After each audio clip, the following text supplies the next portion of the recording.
بزرگ جنبه‌های گوناگون شخصیتی و حیثیتی و هویتی و شعری و ادبی و هنری دارد، در برابر این جنبه‌های دارد که به فرهنگ ما نزدیک است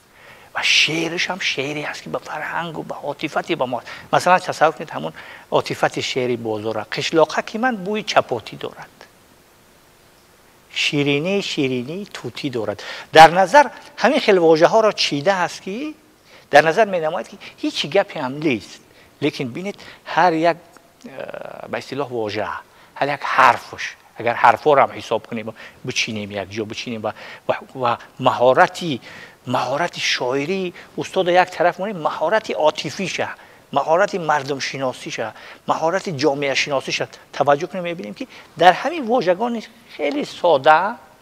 خیلی راحت یک مضمون بلندی عاطفی مردم محله بازتاب داده است، نشان داده است که این جنبه را در خیلی کم شاعر رو می‌بینیم.